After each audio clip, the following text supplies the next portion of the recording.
भागवत महापुराण प्रसंग चल रहा है। कभी कभी भगवान के भक्त में भी त्रुटि दोष जागरण हो जाता है जब वो गर्व कर लेता है। बहुत कम समय में सिद्धि प्राप्त हो गई चित्रकेतु जी को अंगिरा जी और देवर्षि नारद की कृपा से। विद्याधरों का अधिपति पद, भगवान शंकरषण का साक्षात्कार। अब तो ये आनंद मगन होकर सुमेर की घाटियों पर विहार करते, विद्याधरों के अधिपति। एक दिन ये विमान में बैठे बैठे भगवान शंकर जहां बड़े बड़े ब्रह्म ऋषियों को उपदेश कर रहे थे, तो वामांग में त्रिपुर सुंदरी भगवती अंबा जी विराजमान थी। बाईं जांग पर भगवान शिव है, योगिंद्रो मुनिंद्रों के परम गुरु, जहां बोध प्रदान किया जाता है। वंदे बोधमयम नित्यम गुरुम शंकर रूपिणम। अब पता नहीं कैसी मति हुई, भगवान की ही प्रेरणा हुई होगी, क्योंकि जब कोई विशेष घटना घटती है तो अगर प्रभु से बात की जाए तो ये कहते मम इच्छा का दीन दयाला। नहीं तो ऐसे महाभागवत जो देवर्षि नारद के कृपा पात्र शंकरषण भगवान का साक्षात्कार किए, ऐसा अभद्र व्यवहार कैसे कर सकते थे? कोई भगवान की लीला होनी होती तब ऐसा होता है। जैसे सनक सनंदन सनातन सनत कुमार चारों भगवान के धाम में दर्शन के लिए प्रवेश कर रहे, तो जय विजय ने बेंत लगा दिया, रोक दिया। तो मम इच्छा का दीन दयाला। तो हम इसमें भगवान की ही बात देखते हैं। नहीं, ऐसा भगवत साक्षात्कार किए हुए महापुरुष में ऐसी अभद्र वाणी और अभद्र व्यवहार कैसे हो सकता है? भारी अभद्र व्यवहार है, असहनीय अभद्र व्यवहार है। अरे कोई साधु महात्मा बैठा हो तो भी ऐसा नहीं किया जा सकता कि विमान पर चढ़े चढ़े उन ना प्रणाम ना नमस्कार और जाकर ऐसी वार्ता, ऐसा नहीं। ये तो ईश्वर है, देवाधिदेव महादेव हैं, और माँ पार्वती और भगवान शिव दो नहीं हैं, वो एक ही हैं। जो दो देखता है उसके नेत्र सही नहीं है। शिव शिवा एक ही है, वही शिव है वही शिवा है। उनको ये नहीं दिखाई दे रहा कि बड़े बड़े महापुरुष बैठे हुए हैं और सब हाथ जोड़े भगवान से ब्रह्मबोध की चर्चा सुन रहे, और उद्दंडता पूर्वक वाणी बोल गए, बहुत ही अभद्र व्यवहार किया। विमान पे चढ़े चढ़े, एक भी कोई भागवतिक मुद्रा नहीं। यही तो भगवान की विचित्र लीला है कि नमस्कार प्रणाम या कुछ ऐसा, और विमान पर चढ़े चढ़े अभद्र वाणी बोल गए। भगवान शिव कुछ नहीं बोले। श्री माता पार्वती जी ने कहा, चित्रकेतु बेटा, फिर भी कितनी कृपा है। अयम कि मधुना लोके शास्ता दंड धरा प्रभु। ये जो सामने ब्रह्मा जी, भृगु जी, नारद जी, उनके पुत्र सनक सनंदन सनातन सनत कुमार, कपिल देव जी, मनु आदि बड़े बड़े महापुरुष बैठे हैं जमीन पे बैठ के, और भगवान शिव आसन पर बैठकर उपदेश कर रहे हैं, और ये सुन रहे हैं। तो ये धर्म का तत्व नहीं जानते। तुम भगवान शिव को धर्म का उपदेश देने के लिए आए हो। जगत गुरु भगवान शंकर, सबका मंगल करने वाले, महात्माओं के भी महात्मा, तुम उन पर शासन करने की चेष्टा कर रहे हो। वैसे तू बहुत ढीठ है, उद्दंड है, और अब दंड का पात्र भी है। तुझे दंड देना बेटा, तू दंड का पात्र बन चुका है। तुझे बड़ा घमंड है ना। मैं बहुत सिद्ध हो चुका हूं। सत्संग इसीलिए जरूरी है। भगवान शंकर भी सत्संग करने जाते हैं, काकभूषुंड जी की सभा में हंस बन करके। बड़े बड़े महापुरुष सत्संग जाते हैं। सत्संग की एक अमोघ महिमा है। पूज्य राधा बाबा जब चल नहीं पा रहे थे, घुटनों में बात रोग था, तो हर ऋषिकेश की बात, तो उन्होंने जब देखा गंगा जी के पावन पुलिन पर सत्संग हो रहा है और वहां पहुंचे, तो उन्होंने अपने जन से कहा कि मुझे सत्संग तक पहुंचा दो। हमें उस विषय पर बहुत चिंतन हुआ। उनके जन ने कहा, बाबा हम थक गए, हम आपको नहीं पहुंचा पाएंगे। उनका बहुत इच्छा है सत्संग में जाने की। उनका चले जाओ ना बाबा। बाबा की हिम्मत एक कदम चलने की नहीं थी। बाबा ने कहा, क्या तुम समझते हो श्री कृष्ण हमारा साथ नहीं देंगे? और बांस उठाया और कड़हिलते हुए बाबा वहां तक जहां से सत्संग की आवाज आए। बड़ा चिंतन हुआ। पहली बात तो कि सेवा धर्म को ना समझना, दूसरी बात सत्संग की महिमा को जानना। बाबा को देखो कितना सत्संग, बाबा को क्या नहीं आता। गीता, वेदांत, भागवत सब बाबा को कंठस्थ थे। कौन सा शास्त्र, कौन सा सूत्र, कौन सी साधना बाबा को अब करनी थी, लेकिन सत्संग की महिमा है। वो क्यों है? क्योंकि अगर सत्संग नहीं होगा तो कहीं ना कहीं हमारे अंदर कमी बनी रहेगी और हम किसी न किसी महापुरुष से दोष दर्शन या अपराध कर बैठेंगे।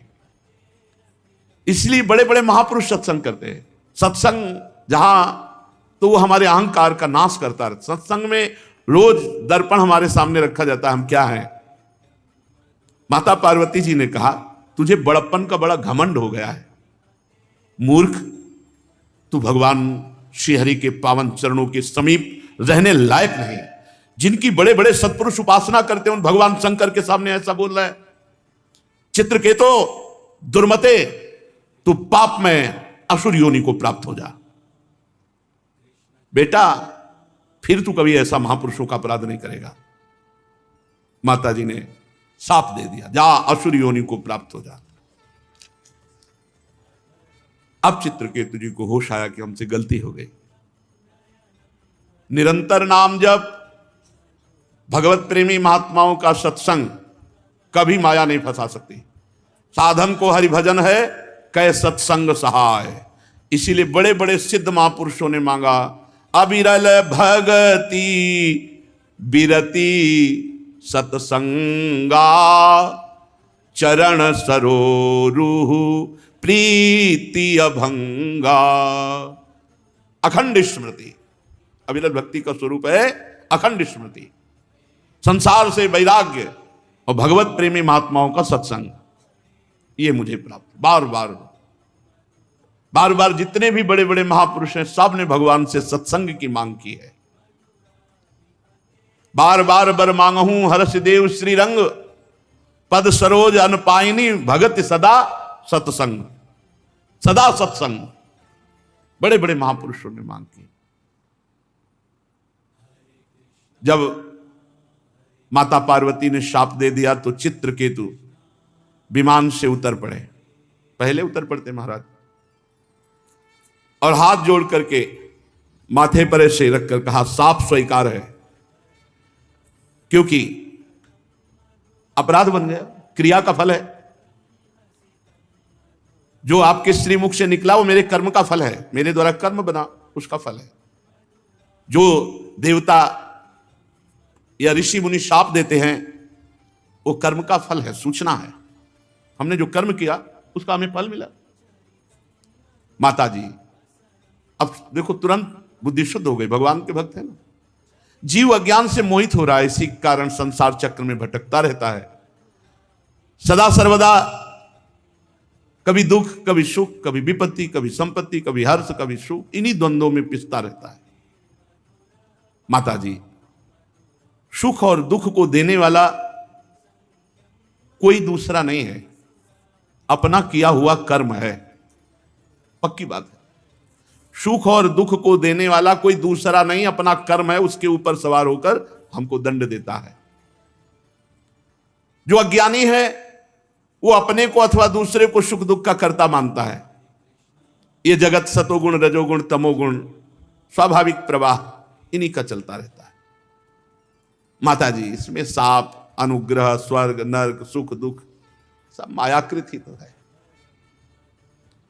एकमात्र परिपूर्णतम भगवान श्री हरि अपनी आत्मस्वरूपणी माया के द्वारा समस्त प्राणियों के बंधन, मोक्ष और सुख दुख की व्यवस्था की हुई है। माता जी, भगवान श्री हरि सब में सम है, मायादि मल से रहित है।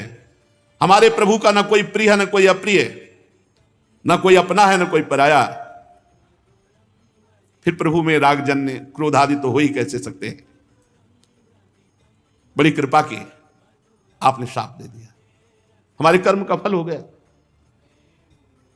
हे पति प्राणा देवी, ये मैं विनय इसलिए नहीं कर रहा कि आप शाप से मुझे मुक्त कर दें। मैं विनय कर रहा हूं कि आपके हृदय में जो दुख हुआ उससे मुझे क्षमा कीजिए। आपको जो अनुचित लगा उससे मुझे क्षमा कीजिए। शाप तो मैं भोग लूंगा। पार्वती जी मौन हो गए। अब भगवान शंकर बोले, अभी तक नहीं बोले थे। भगवान शंकर ने कहा, देखो सुंदरी, पार्वती जी से कहा, ये हैं हरि के भक्त लाडले, ये दिव्य लीला बिहारी भगवान के निष्प्रिय उदार दासानुदासों की महिमा तुमने देख ली। ये जो भगवान के शरणागत होते हैं ये कभी किसी से नहीं डरते हैं, क्योंकि इन्हें भगवान का बल होता है। इन्हें न स्वर्ग न मोक्ष न नरक न साप न वरदान, इनको कोई भी, ये बड़े अलबेले होते हैं भगवान श्री के। देवी, जीवों को भगवान की लीला से ही देह का संयोग होने के कारण सुख दुख जन्म मरण साप अनुग्रह आदि द्वंद्व प्राप्त होते हैं, और ये सब स्वाप्निक है, सत्य नहीं है। न सुख न दुख न साप न अनुग्रह न जन्म न मरण, ये स्वाप्निक है, भगवान श्री कह रहे हैं। जैसे स्वप्न में भेद भ्रम से सुख दुख आदि की प्रतीति होती है, और जब जगे तो न सुख न दुख, ऐसे ही ज्ञान में जब जगोगे तो न स्त्री न पुरुष न जन्म न मृत्यु न सुख न दुख। जैसे जागृत अवस्था में दूर पड़ा हुआ माला टूटा हुआ सर्प का भ्रम कर देता है, या दूर पड़ी हुई रस्सी सर्प का भ्रम कर देती है, और जब नजदीक पहुंचे तो वो रस्सी होती है, माला होता है, सर्प नहीं होता है। ऐसे ही देवता मनुष्य जड़ चेतन ये दूर से मायाकृत दर्शन में लगता है, और जब नजदीक से देखो तो परमात्मा ही है, दूसरा कोई नहीं है। जिनके पास ज्ञान नहीं है, संसार से वैराग्य नहीं है, भगवान श्री कृष्ण के चरणों में भक्ति नहीं है, वो इस जगत को सत्य मानकर इसी में हर्ष शोक राग द्वेष इसी में फंसे हैं। मैं महादेव, ब्रह्मा जी, सनक सनंदन सनातन सनत कुमार, नारद, ब्रह्मा जी के पुत्र भृगु और कुछ मुनि, ये भगवान की इशारे से उनकी लीला को समझते हैं, अन्यथा बड़े बड़े देवता भी नहीं भगवान की लीला को, रहस्य को, माया को नहीं जान पाते। ऐसी अवस्था में उनके नन्हे नन्हे अंश से बेचारे ये क्या भगवान की माया को जान पाएंगे। ये अपने को अलग ईश्वर मान बैठते हैं और भगवान से विमुख हो जाते हैं। हमारे प्रभु का ना कोई प्रिय है, ना कोई अप्रिय, ना कोई अपना है, ना पराया है, वो सबकी आत्मा है, सब प्राणियों की प्रीतम है। हे पार्वती, ये देखो भगवान का भक्त है चित्रकेतु, अनुचर है संकर्षण भगवान का, इसे मैं बहुत प्यार करता हूं। ये कितना भी अपमान करे क्योंकि श्री हरि का भक्त है, यह है महादेव। महादेव जी कह रहे हैं कितना भी उपद्रव करे इसे मैं बहुत प्यार करता हूं क्योंकि श्री हरि का भक्त है। इसलिए तुम्हें भगवान के प्यारे भक्त शांत समदर्शी महात्माओं के प्रति कभी आश्चर्य नहीं करना चाहिए और कभी क्रोध भी नहीं करना चाहिए। ये विमान पर चढ़े चढ़े उद्दंडता पूर्वक ऐसा ऐसा बोल, ये भगवान के लाडीले भक्त है, मैं इन्हें बहुत प्यार करता हूं, भगवान शिव ने कहा। भगवान शंकर की ये बात सुनकर के माता पार्वती जी की चित्तवृत्ति शांत हो गई। भगवान के परम प्रेमी भक्त चित्रकेतु जी माता पार्वती के शाप को स्वीकार किए। यह साधुता का लक्षण है। विद्याधर चित्रकेतु, अभी जो पीछे प्रसंग सुनाया गया वृत्तासुर का, वही त्वष्टा की दक्षिणाग्नि से पैदा हुए वृत्तासुर भयंकर बलशाली के रूप में चित्रकेतु जी जो पार्वती जी के शाप से ये आसुर भाव को प्राप्त हुए थे, इसीलिए इनका नाम यहां वृत्तासुर हुआ। और ये इस रूप में भी भगवान की भक्ति से परिपूर्ण रहे। देखो भगवान का भजन किसी भी योनि में जाओ कभी नहीं आपको छोड़ेगा। इसीलिए कहते नाम जप करो, नाम जप। 99 नाम जप करके अगर शरीर छूटा, अगला जन्म भी हुआ तो 100 से शुरू होगा, 98 से नहीं। एक भी नाम कभी विनाश को प्राप्त नहीं होता, विनाशी है। और पुण्य पूरे जीवन के एक क्षण में नष्ट हो सकते अगर वैष्णव अपराध बन जाए, किए सुकृत बहुजन्म के क्षण में डायरेक्ट होए। परीक्षित पूछा था कि वृत्तासुर दैत्य योनि में जन्म लेकर भगवान की ऐसी निष्ठा को कैसे प्राप्त है, सो इसके पूर्व चरित्र को हमने सुनाया। ये महात्मा चित्रकेतु वृत्तासुर का जो पावन चरित्र सुनता है उसके पाप नष्ट हो जाते हैं और वो भगवान की भक्ति को प्राप्त होता है। जो पुरुष प्रातः काल उठकर श्रद्धा के साथ इस चरित्र का पाठ करता है उसे निश्चित भगवान की कृपा से परम गति होती है। वो अपने ब्रह्म मुहूर्त में होता है, 4:15 बजे ठीक ब्रह्म मुहूर्त का समय है, इसी समय से भगवत चरित्र होते हैं। श्री सुखदेव जी महाराज कहते हैं, परीक्षित अब आगे का सृष्टि विषयक चरित्र सुनो। सविता की पत्नी प्रश्नि के गर्भ से 8 संतानें हुई। सावित्री, व्याहृति, त्रयी, अग्निहोत्र, पशु, सोम, चातुर्मास्य, पंच महायज्ञ। भग की पत्नी सिद्धि ने महिमा, विभु और प्रभु ये 3 पुत्र और आशीष नाम की एक कन्या उत्पन्न की। यह कन्या बड़ी सुंदरी और सदाचारिणी थी। धाता की 4 पत्नियां कुहू, शिनी वाली, राका और अनुमति, इनसे सायं, दर्श, प्रातः और पूर्णमास ये 4 पुत्र हुए। धाता के छोटे भाई का नाम था विधाता, उनकी पत्नी क्रिया थी, उससे पुरुष नाम के 5 अग्नियों की उत्पत्ति हुई। वरुण जी की पत्नी का नाम चर्षणी था, उससे भृगु जी ने जन्म ग्रहण किया।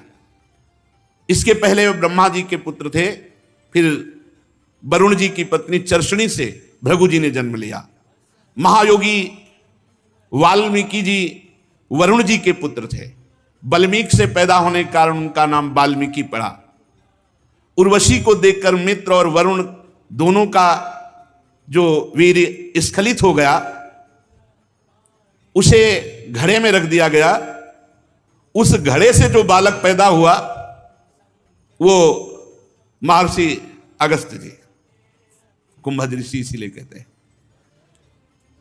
मित्र और वरुण 2 ऋषियों का, तो इसलिए 2 ऋषि प्रकट हुए, कुंभज ऋषि अगस्त्य जी और वशिष्ठ जी। मित्र की पत्नी रेवती, उनके 3 पुत्र हुए, उत्सर्ग, अरिष्ट और पीपल।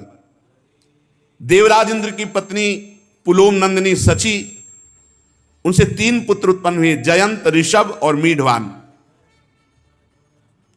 भगवान श्री हरि बलि पर अनुग्रह करने और इंद्र का राज्य लौटाने के लिए वामन के रूप में अवतीर्ण हुए। 3 पग पृथ्वी मांगकर तीनों लोकों को नाप लिया और उनकी पत्नी का नाम था कीर्ति, उससे बृहच्छलोक नामक पुत्र हुआ और सौभग आदि कई संतानें हुई।